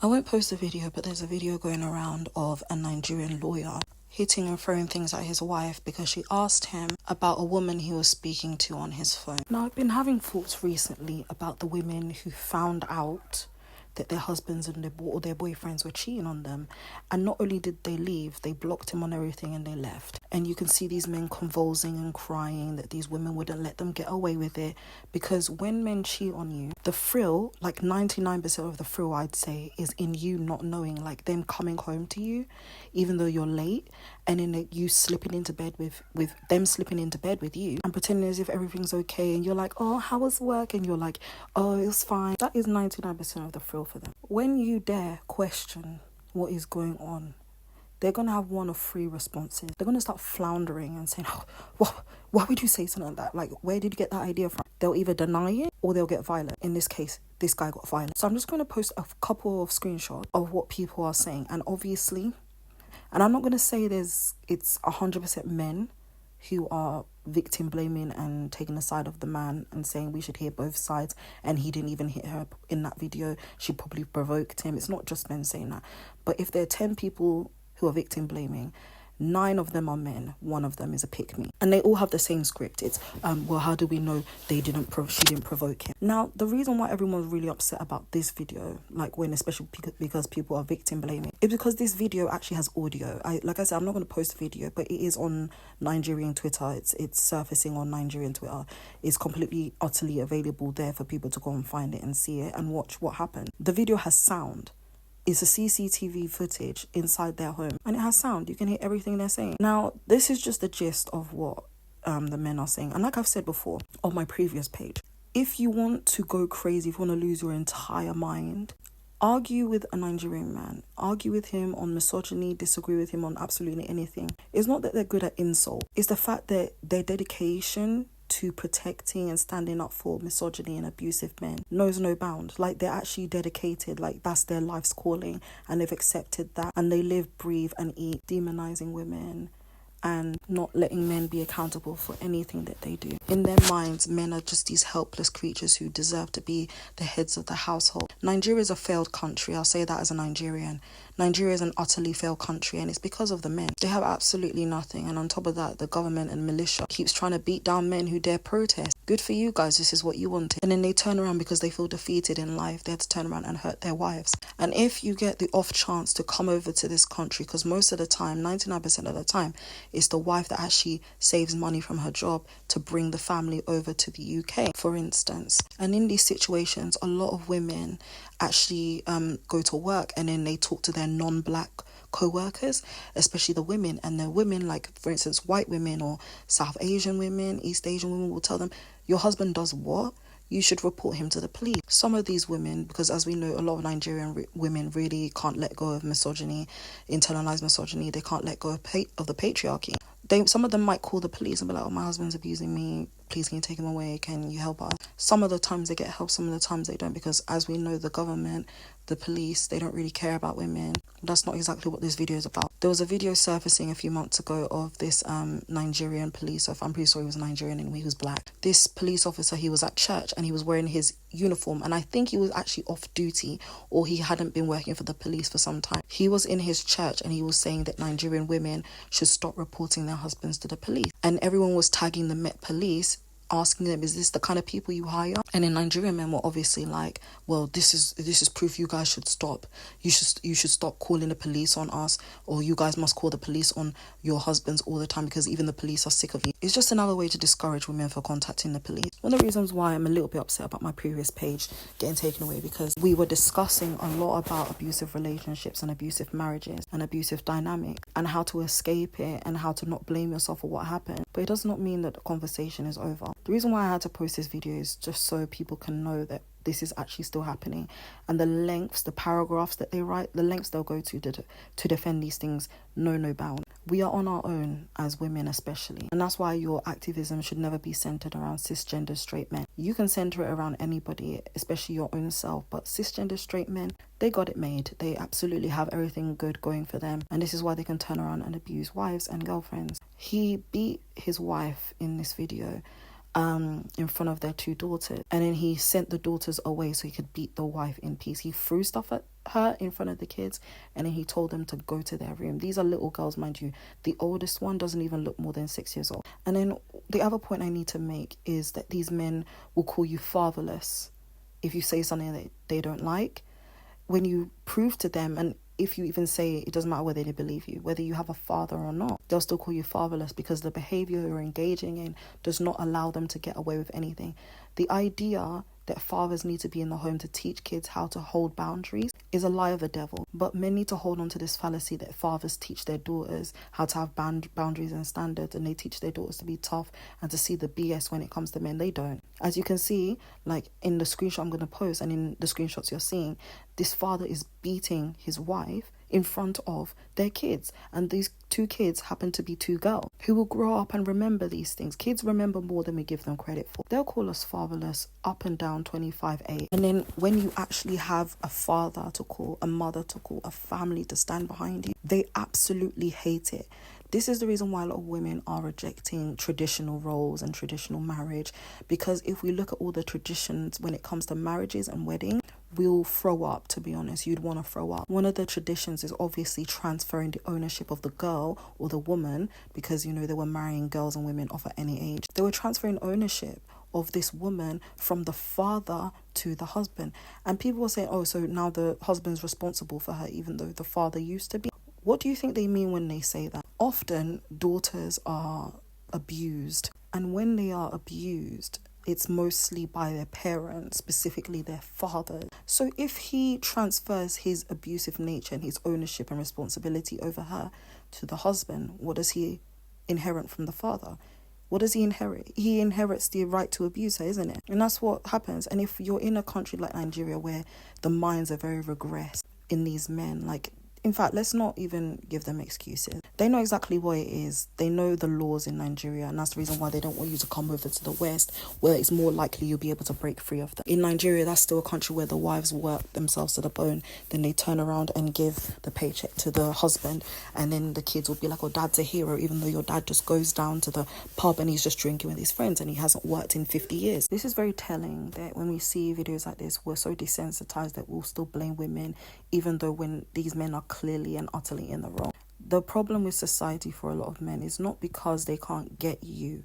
It's not just because of that. It's because they can't get you, hurt you, and get away with it with impunity. Because they don't mind being mean to women. It's just the fact that women are calling it out.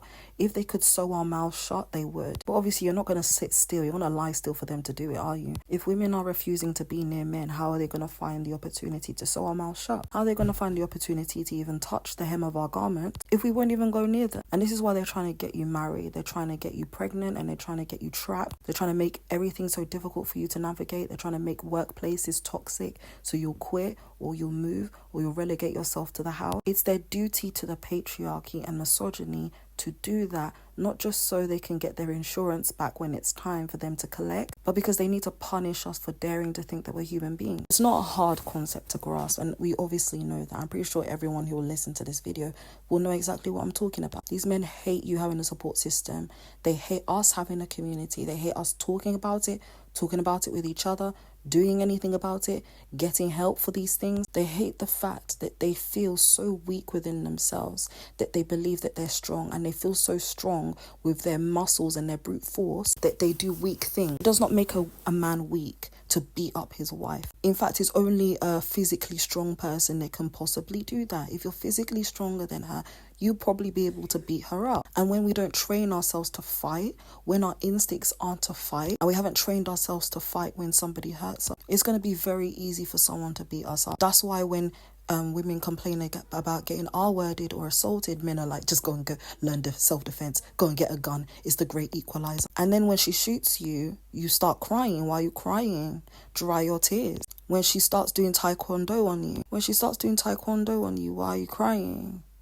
Why are you clutching your balls? Why are you on your knees? Why are you tearing up? Why are you crying? Why is your mum crying? Why is your dad crying? Why are there t-shirts being made? Why are you crying? You said this is what you're supposed to do. Men can't stop. We can't tell men to stop doing these things. So we're going to do something about it now. They don't want you to be able to call for help. But we unfortunately live in a world where a woman can be getting assaulted by a man, and you're more likely to get help if you shout out fire. It's not good enough that this man apparently lost his job over this. He's got to be 6 feet under, to be honest.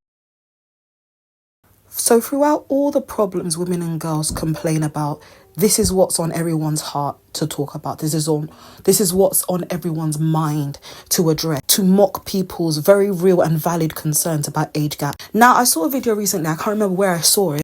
We have to start talking about age gaps in the context of exploitative. Do you know if Liam Neeson wants to exploit Pamela Anderson? We don't know. Is anyone really trying to say this is going to happen if they do end up dating? No. Did Pamela Anderson say anything? No, she hasn't. Every time women talk about things that affect them, everyone likes to make fun of us. When you're the 18-year-old trying to fight off the 30-year-old that's trying to prey on you, everyone's like, well, 30-year-olds are going to be attracted to 18-year-olds, like, just because a man wants to date a woman 10 years younger. But what about the other side? The women are saying they don't want to date you. These women are literally just living their lives, and men, all they have on their heart is, I want to date this person. I'm going to date this person. I think she has bigger boobs and I like bigger boobs. She has smaller boobs, I like smaller boobs. Or she's a 10, she's a 4. She's a 5, she's a 6. That's all they talk about well into their 70s and 80s. Pamela Anderson looks better than Liam Neeson has ever looked in his entire life. But even if you don't want to talk about look, the post I was talking about that I've seen recently, but I can't remember what I saw. I think it was on Twitter actually. A man or a woman, I can't remember. Somebody was talking about how their grandfather married their grandmother, and then when she died, he married someone who was like 10 years younger. But we have to realize it's not just because women take care of their health more than men do. Men always know who to marry. A 70-year-old woman is more likely to take care of an 80-year-old man than an 80-year-old woman is. Whether he marries her when she's 30, 40, 50, 60, he still has 10 years on her. So he's the one who's going to get sick first. Men think they're doing you a service. They think they're being heroic when they marry a girl as opposed to a woman, or they marry a younger woman as opposed to a woman around their age, because you'll spend the rest of your life taking care of him, and then when he dies, he'll leave you all that money as a thank you. These men don't have money. People are always making jokes over things women and girls are talking about, because this is funny coming from an age where boys are making AI corn of their female classmate. Girls are offing themselves due to the AI corn being created of them by these boys. Women are at large all over the world they're refusing to marry men, have kids with men, because this is the way you think about us. We have all tried to say these things. We've all tried to explain ourselves, and we've all been preyed upon by these men and these boys.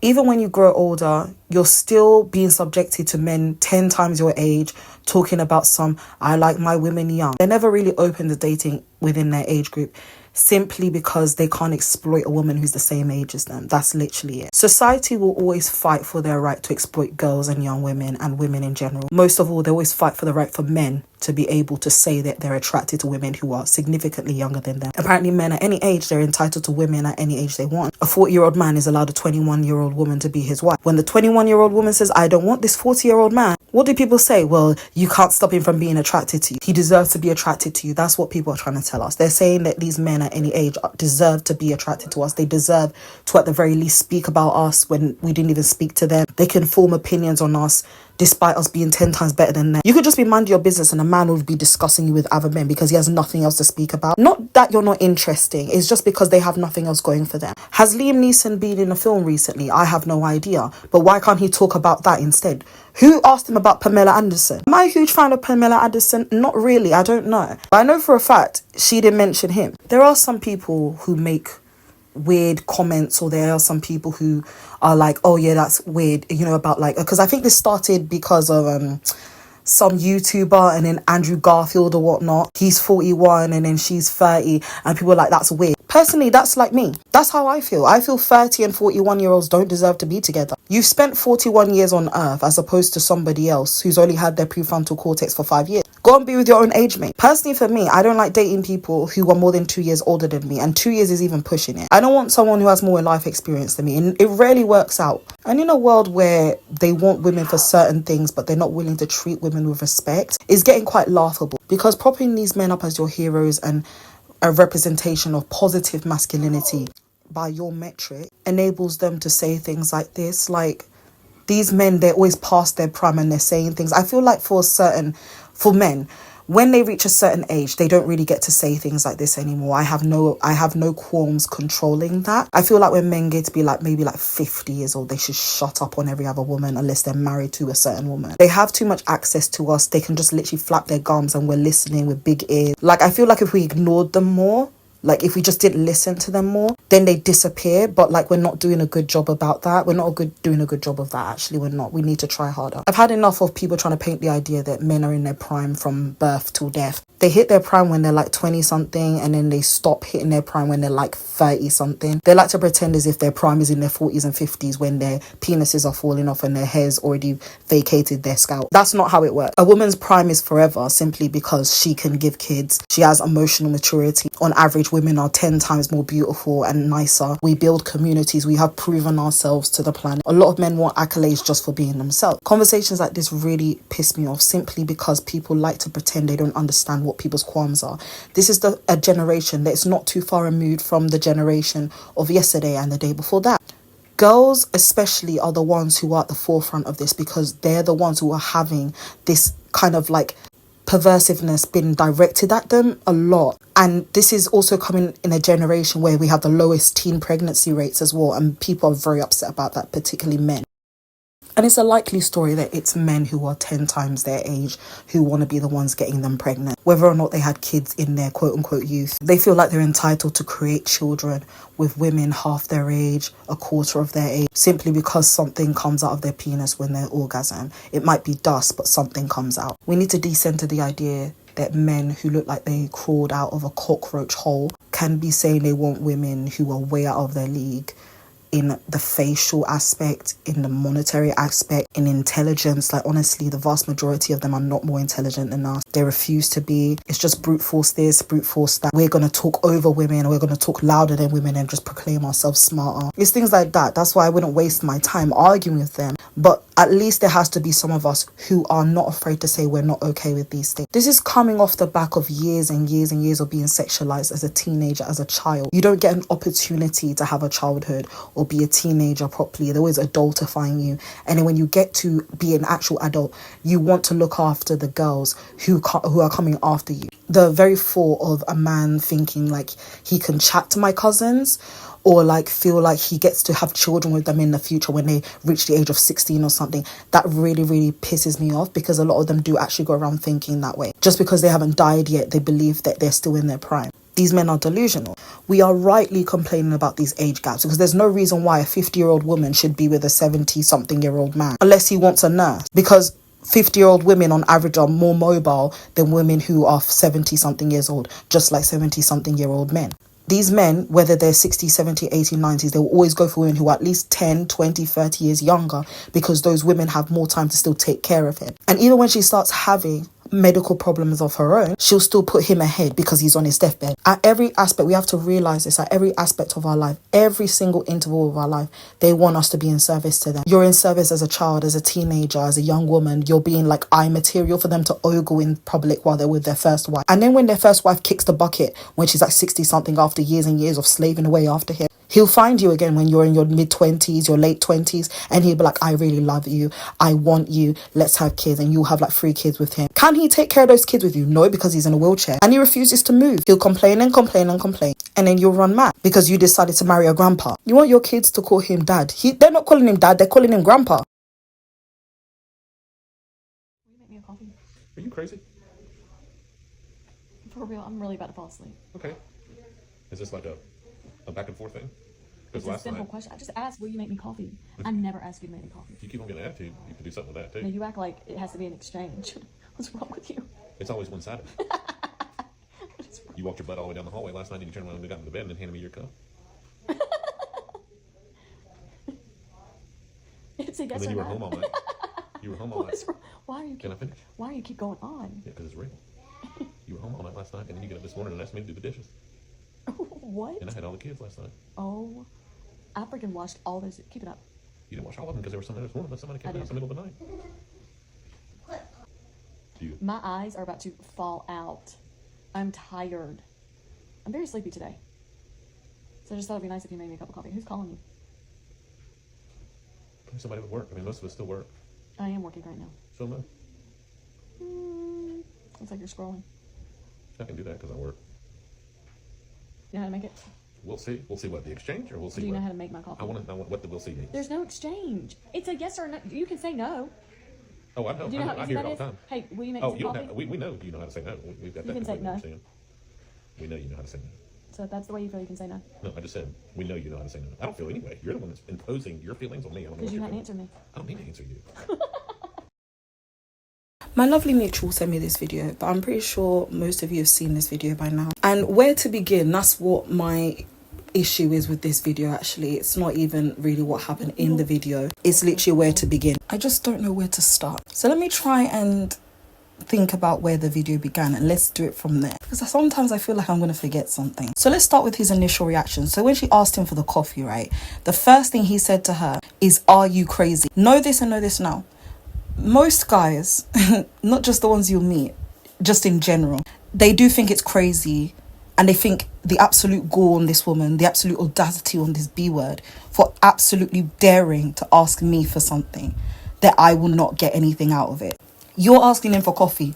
What does the coffee do for him? Some women will be like, well, if you get her the coffee, she'll have energy to do things for you. Look, you don't do things for people for yourself. You do it because you want to make them happy. You do it because they trusted you to ask you to be able to handle something that will help them. If you care about someone and you love someone, which is the way a lot of women operate, and that's why we have to take a step back. We have to take several step backs, actually. Let's be real. Stop taking on the burden of looking after everybody except your own kids. Please take a step back and watch everything crumble around you except what happens to you and your kid, because everyone devalues what women do and the value of women and the labor of women. And then when women rescind that labor, everyone's like, you don't have to be petty though. If you guys are about that, if you guys are the SHIT, right, you'd be able to do it without her, innit? It's only people, right, who can actually do these things who should be able to have big mouths. But no, it's people with very, very little talent to do anything, even wipe their own bum. They'll be having the most to say about the way you're doing things. Your husband has the audacity, right,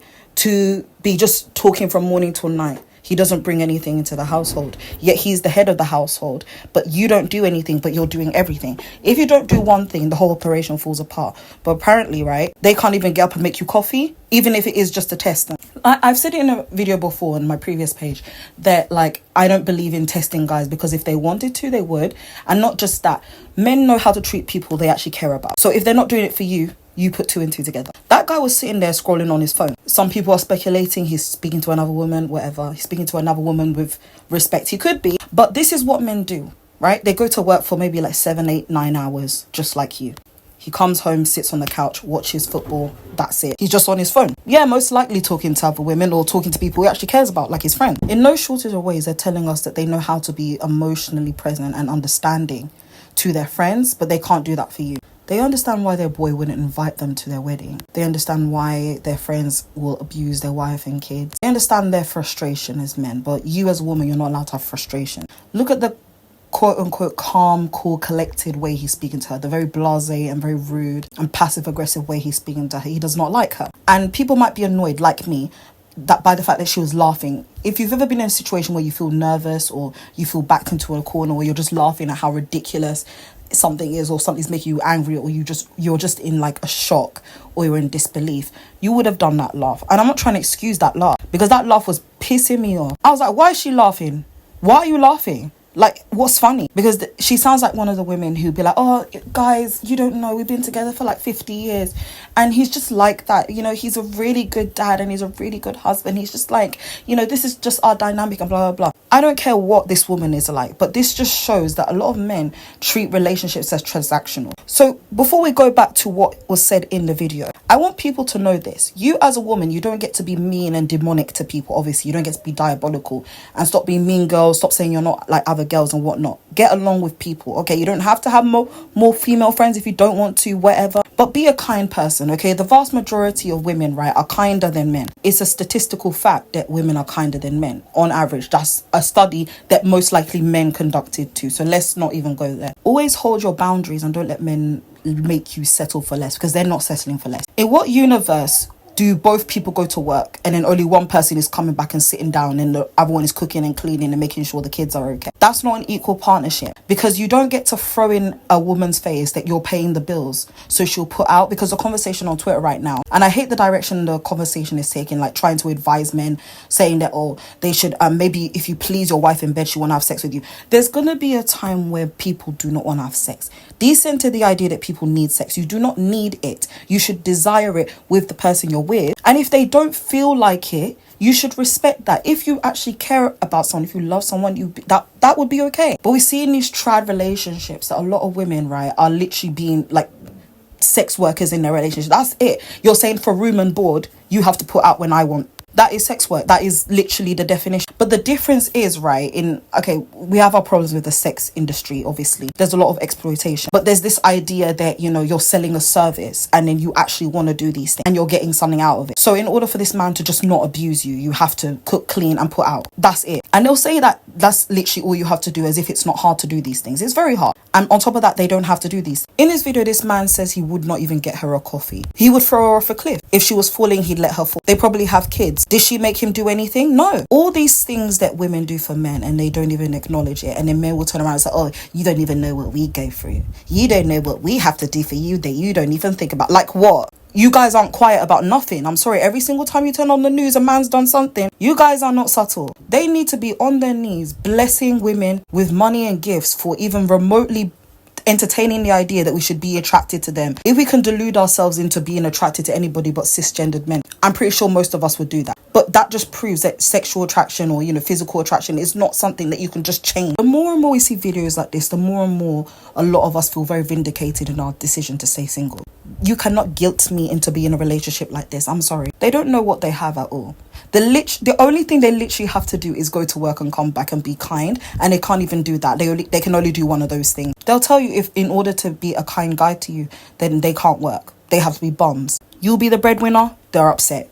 They'll be the breadwinner, they're upset. The thing is, they want total and complete control over you. That guy in the video, that's 99% of the men nowadays. That's what they do. They like to cosplay and say that we're working 50 hours a day. These frogs are just sitting down on the chairs on their phones. That's all they do when they come home. Don't let them gaslight you into believing that they come home and they're using the chainsaw to come and do something, and they're mowing the lawn and they're changing the mailbox and they're doing this and doing that and they're mopping the ceiling and they're sweeping the ocean and they're painting the brick and they're shaving the dog and they're doing this with nails and hammers and whatnot. They've never even seen a hammer before. If you give them a power drill, they would not be able to locate the on button. And you're telling me that they're doing something. They're not doing anything. That's literally what most of these men are doing. Sitting there on his phone and giving his wife attitude. That's what they do. And then when you go to them and ask them to do something, they get pissed. Do you know why? Because they believe they're entitled to seeing you slave around, walking around tired, sweaty. And at the end of the day, they'll be like, oh yeah, it's time to have sex. And then they wonder why you're angry. If they are angry at you, would they want to have sex with you? Yes. Do you know why? Because sex is a tool that men use to harm women. They have sex with women they like, they hate, they despise. Just because they can do it, they think that we'll be able to do it. And you know what else that shows? That shows that they know we despise them. That shows that they don't care whether you despise them. They know that it might be plausible that their wives might grow to resent them, but they're okay with that. They're okay with you being uncomfortable doing sex because they are the ones making things uncomfortable. They will never be uncomfortable because they're the ones who are always wanting it. Trust me, when he doesn't want to have sex, you will not have sex. You guys will not have sex. But when he wants to, and when he wants to punish you, that is what's going to happen. And these women are like, I don't like this. And these men are like, well, then I'm not paying the bill. How is that not an abusive relationship? It's giving pimp. That guy in that video, he did not laugh once. He hates her. He did not flinch once. But I bet if he wants a coffee, she's going to get up and make one.